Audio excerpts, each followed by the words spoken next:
High বন্ধুরা, আজকে কথা বলবো হুন্ডা ক্রেটা গাড়ির অ্যাডভান্টেজ আর ডিসঅ্যাডভান্টেজের ব্যাপারে। ওকে, তো চলো শুরু করা যাক। তো অ্যাডভান্টেজের দিক থেকে এর ডিকিটা কিন্তু অনেক বড়। তো এখানে আপনি খুব সহজেই কিন্তু ক্যারি করতে পারবেন আপনার সুটকেস, লাগেজ। এটা লুকিং গ্লাসটা ক্লোজ করার জন্য, আর এখানটায় দুটো সুইচ দেওয়া আছে। এইদিকে দিলে বাম পাশে লুকিং গ্লাসটা আপনি এরকম অ্যাডজাস্ট করতে পারবেন, এটা করলেন ডান দিকে। এই দেখুন display. Meghwala Broadband, MPP Jewelers, co-powered by Sonoscan, Supreme Pipes and Fittings, Boshumuti. এটা আপনার স্টিয়ারিং এ একটা অপশন দিয়েছে, এটা হচ্ছে সাউন্ড বাড়ানো। এই যে এখান থেকে আপনি সাউন্ডটা বাড়াতে কমাতে পারবেন। এখান থেকে আপনি এফএম চেঞ্জ করতে পারবেন।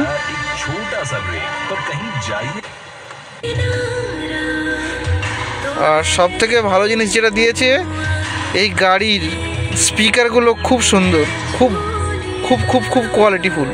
তো আপনারা শুনলে বুঝতে পারবেন গান।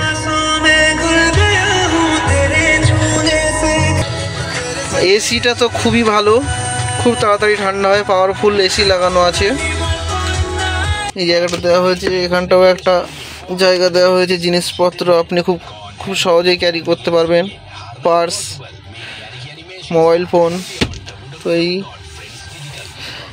আর এখানেও আপনার এসির অপশান আছে। তো সব গাড়ির ক্ষেত্রে সামনে এসি থাকে, কিন্তু ক্রেটা গাড়ির দেখছি এখানটা এসি দিয়েছে। তো এটা সব থেকে একটা বড় অ্যাডভান্টেজ। এবার ডিসঅ্যাডভান্টেজ বলতে যেটা, সেটা হচ্ছে আপনি পার্কিংয়ে দিতে গেলে আপনাকে কিন্তু এই যে পার্কিংয়ে আপনি পি অপশানে কিন্তু আপনাকে গিয়ারটা রাখতে হবে পার্কিং অপশানে। তো এখানটায় রাখলে পরে কী হবে, আপনি যখন পার্কিংয়ে গাড়িটা রেখে চলে যাবেন, তখন কিন্তু পার্কিংওয়ালা গাড়িটাকে ঠেলে পেছনে বা সামনে করতে পারবে না, কারণ এখন পার্কিং মোড আছে। তো আপনাকে করতে গেলে কী করতে হবে, নিউট্রালে রাখতে হবে। নিউট্রালে রাখলে পরে তখন কিন্তু গাড়িটাকে পেছন থেকে বা সামনে থেকে ঠেলে অ্যাডজাস্ট করতে পারবে পার্কিংওয়ালা। কিন্তু ব্যাপারটা হচ্ছে, এনে যদি আপনি রাখেন মানে নিউট্রালে, তো তখন কি হবে, গাড়িটা কিন্তু লক হবে না। যে আপনি গাড়িটা লক করে কোথাও যাবেন, তো সেটা করতে পারবেন না। তো লক করতে গেলে সেটা আপনাকে কি করতে হবে, যে পার্কিং মোডে আপনাকে দিতেই হবে, দিয়ে তবে আপনি গাড়ি লক করতে পারবেন। এটা একটা ডিসঅ্যাডভান্টেজ।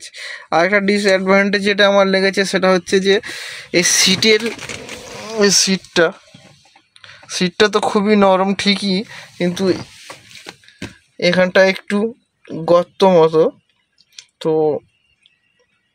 এইটা যদি অ্যাডজাস্ট করতো আমার মনে হয় খুব ভালো হতো। আর একটা জিনিস হচ্ছে, সিটটা যখন আমরা হেলিয়ে শুতে চাইছি একটু, অন্য অন্য গাড়িতে যেমন শোয়া যায় ভালো, তো এটাতে বেশি এটা শোয় না, যার জন্য এটা ঠিক অ্যাডজাস্ট হয় না। মানে আপনি যে পুরোপুরি একটু গাড়িতে শুয়ে আরাম করতে চান, তো সেটা এখানটায় ঠিকঠাক হয় না এই গাড়িতে। আর তার কারণ হচ্ছে, এই যে সিটটা আছে, এই সিটটার সঙ্গে এই সিটটা লেগে যাচ্ছে, এর থেকে আর হবেও না। আর একটা অপশান এখানটায় দিয়েছে, সিটটা উঁচু নিচু করার একটা অপশান দিয়েছে, কিন্তু হলে কি হবে, কিন্তু সিটটা ঠিক যেন পছন্দ না, মানে ঠিক আরামদায়ক না, বসে কমফোর্টেবল লাগে না। অন্য অন্য গাড়িতে যেরকম কমফোর্টেবল লাগে, সিটটা হেলিয়ে দিয়ে একটু শুয়ে পড়লাম, আরাম করলাম, এই গাড়ির ক্ষেত্রে সেইটা হয় না।